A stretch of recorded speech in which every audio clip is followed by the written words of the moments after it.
Hi, I'm Mark Lawson with Morningstar Music Publishers, and we are with Robert Hobby to discuss his newest compilation that we are publishing called Hymns of Praise, a compilation. This collection has 24 pieces in it that have been gathered from over the years from his three Hymns of Praise collection. These have been so well received over the years, and we thought it would be good for people to have a chance to have them all together in one volume. So, welcome, Bob. It's great to be with you, Mark.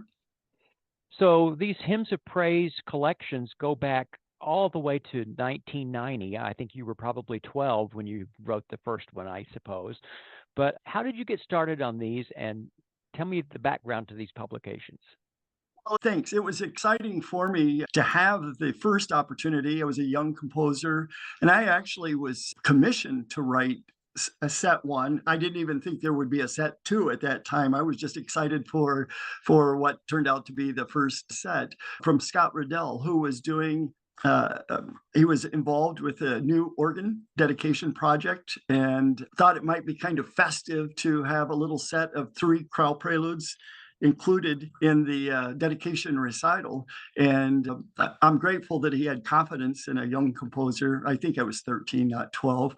Uh, but I'm grateful that he did have the confidence in me to invite me to be a part of that commission. And from there, it wasn't long after that. Set two was commissioned, kind of following the pattern, but for a completely different reason. That was honoring a pastor at another congregation. And through the years, really, what happened was it was either a commission to honor a staff member, organist, pastors, different ones in that capacity, or for other organ dedications. Three and volume three, set four were also organ dedications. And so, really, those are the two primary reasons for the various commissions, but they were all unrelated, but all very special in their own way.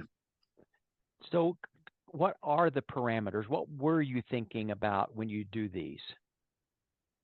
Of things we try to do. First of all, when possible, to use hymns that the congregation, or if it happened to be a staff member that was being honored, that we could use some tunes that person might like or gravitate to. But there were several things that, as it became more obvious that we were going to be doing a set of these, that became goals. First of all, I wanted to design them so they could be played as a set in a little recital or as separate liturgical pieces. Secondly, I wanted, because first and foremost, I'm a church musician.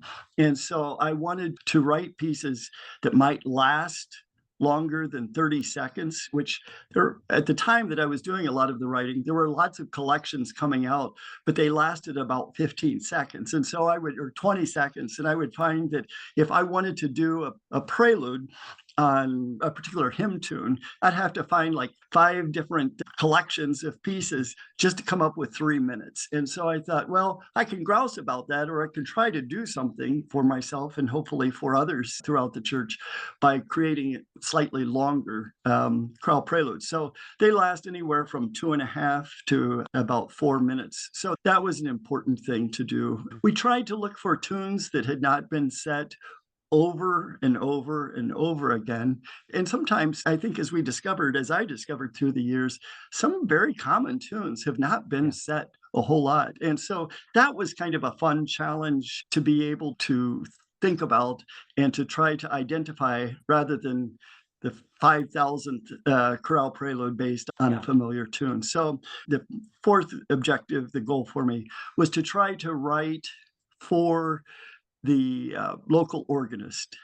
So some were very trained organists, others weren't. And so if people followed along with the series as they were being released separately, I think an example would be the difference between setting 3 and setting 4. Setting 4 was written by a gifted local organist, and we tried to working with the congregation, tried to work in a manner that it would set the organist up for success when playing these pieces. Setting 3, actually, that volume was being premiered by my former organ professor, Craig Kramer, who was at the University of Notre Dame at that point. And by golly, I wasn't about to give Craig whole notes to play. Yeah. I wanted to challenge him a little bit. So I've had a couple of people ask me why the differences, and it wasn't that I was trying to do anything. I was just trying to be accommodating to the local situation. Well, I think that's one of the beauties of the collection. There's a large variety. When you put all of these together and look at it as a body of work, you do have different difficulty levels, but I don't think there's anything in there that is not achievable by moderately skilled organist. I think that there's some that will be more of a challenge, but I think that they're all extremely well done. So I Thank you. know over the years that you've worked with several different composers as kind of mentors. Who are some of the influences that you would like to mention? Oh, golly. That's one of the greatest gifts God gave me, I think, was a wonderful set of mentors who have guided and encouraged me. Certainly Don Bassaro, who I worked with at Wittenberg during my undergraduate days. I spent time with Richard Hillard up when I was doing my graduate work, but I would slip off to Chicago once a month and spend some time with Richard Hillard.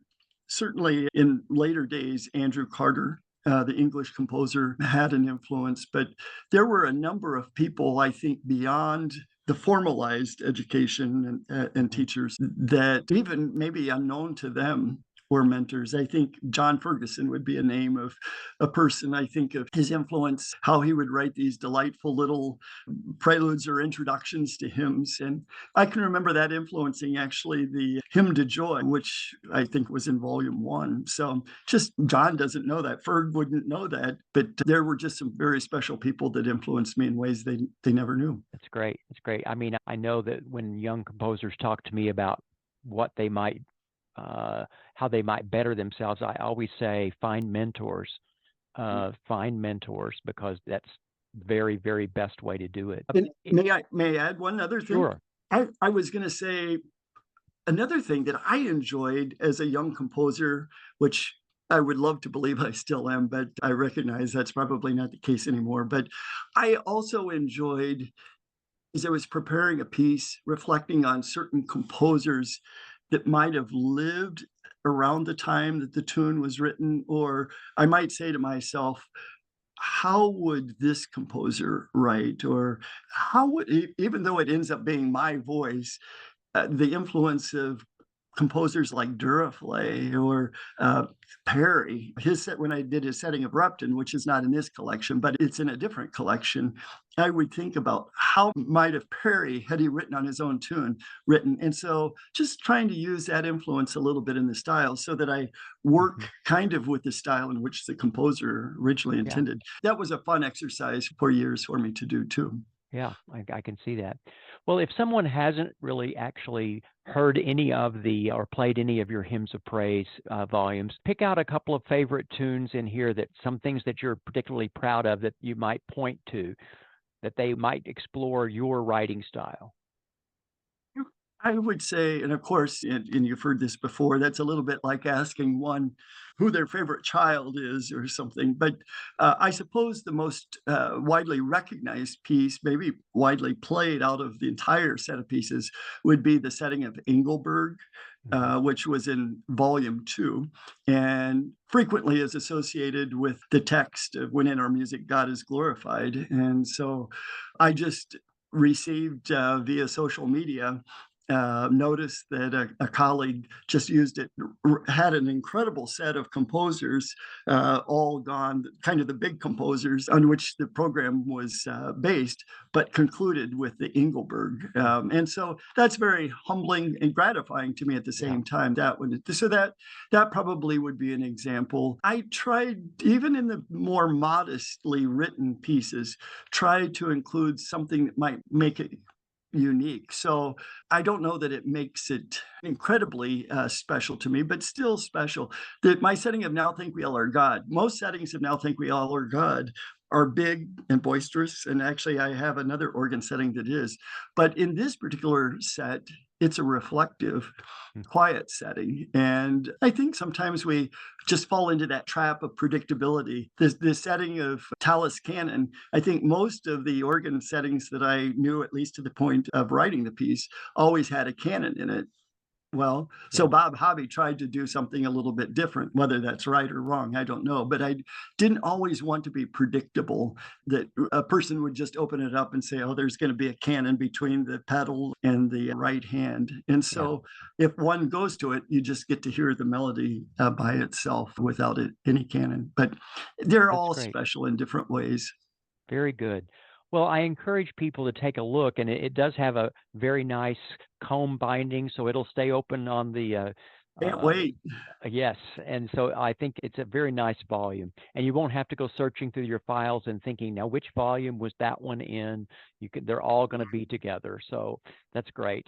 Well, thank you for taking time to visit, and you can find these, by the way, on our website. You can go to Bob's composer page and look at all the organ music that way, or you can go to our new releases and you'll find it very quickly.